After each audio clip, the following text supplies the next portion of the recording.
What we're planning for is to be a capital project proposition to be presented to the community in May of 2020. So we've got 2 school years to do this very important work, to think about, what are our classrooms and what our facilities going to look like that's going to help us align and meet the pathways visions that we've created for all of our students.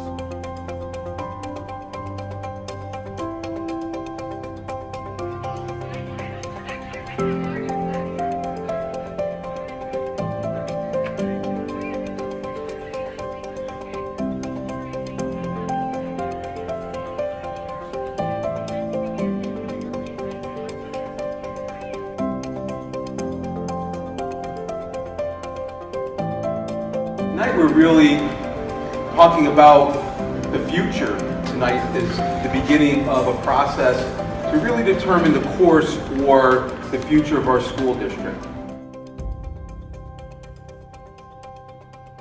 This comes down with the classroom as well. It needs to be flexible. Things have to be movable. You have to have a large space, you have to have a small space.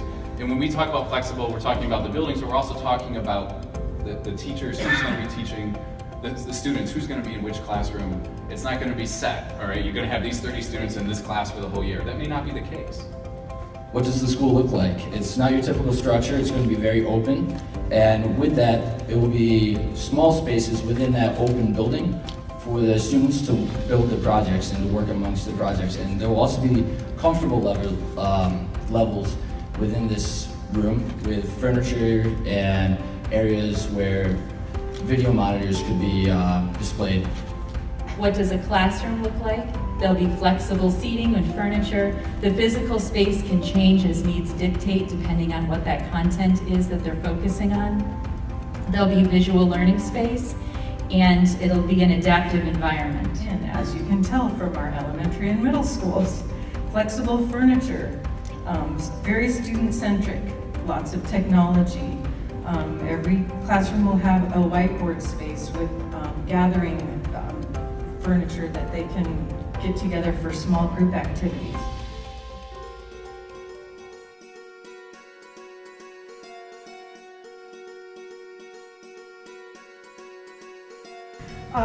But we divided up the vision statement, and so for equity of opportunity, we thought, similar to many others, flexible classroom settings, but also experiences. With the idea in mind that you need to keep each individual student's personality and circumstances in mind. So we thought quiet areas, mindful rooms, some real-world experience type areas. For collaboration, we thought flexible furniture that can be moved and reshaped depending on what's going on in that day or that block or that period. Again, yeah, same idea with having shared spaces as well. So between the different communities, they would have shared opportunities to bring in guest speakers or work in different classrooms. But we kind of looked at it as more of sort of an overall concept of how you would move through the spaces versus, very linear, our hallways with classrooms. But again, trying to create mini schools, I guess, within our larger school. Our main idea was kind of like a cruise ship.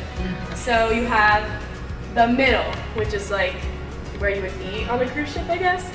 And that's the cafeteria, the open area where the students are talking to each other and collaborating, and it's kind of like a library and the hub, or all the different words. We had to come up with a list of ideas to come up with our name, Springs of Learning.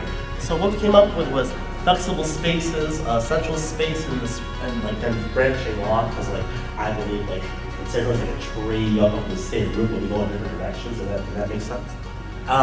Conveniently located small group spaces, innovative technology, large group spaces, multi-purpose rooms, glass walls, visibility. This will also talk about the ICU windows in a second.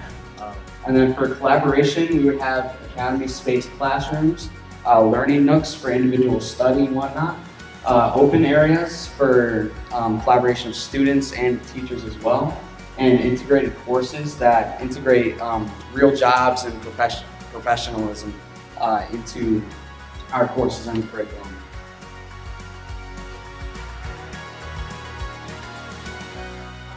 collaboration spaces, both for the social part of things as well as the work aspect.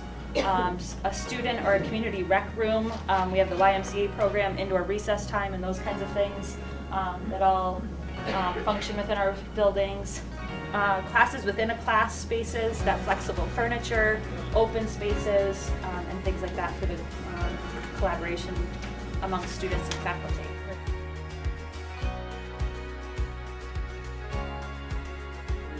Are developmentally and socially and mentally just developing at different levels, and when you have 6th graders in the hall and 8th graders in the hall, you know, not just even the physical differences between them, the social emotional needs that they need at that different level too, that gives them that extra interaction with their peers, I think would be beneficial culturally.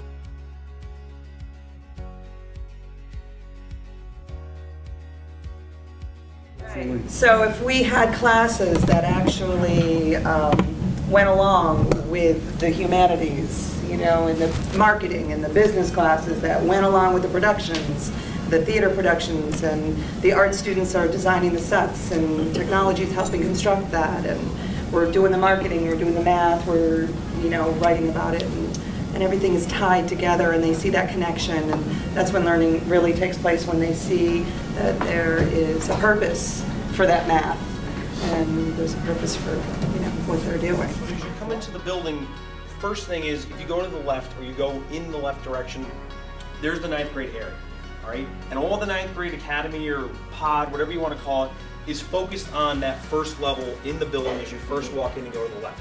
So the students are there, their services are close, the main office is close, everything for them, for the 9th graders, is very close as you walk into the building. So they're not going too far away, they're not kind of venturing too far off as they come into the building. But we can focus everything, since there's, you know, classrooms down there, and give the kids a chance to kind of integrate slower than normal into the school and feel more comfortable with that.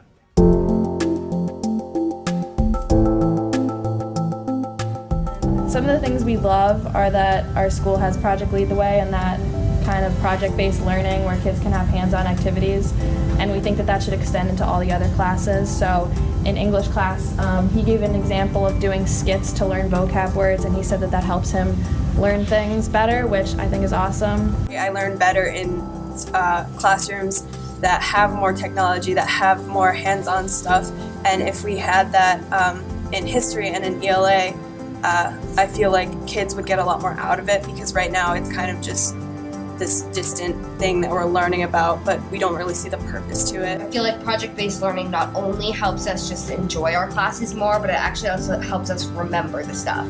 I know sometimes I'll take a science test and the day later I'll forget everything that was on the test. Whereas when we do project-based stuff where it's hands-on or we're having a discussion, anything like that, it clicks with me more. That also when you're communicating with your peers, you really learn from that too. My friend and I, we always check our math homework together, and if I don't understand something, she'll explain it to me, and right at that, I'll really understand it.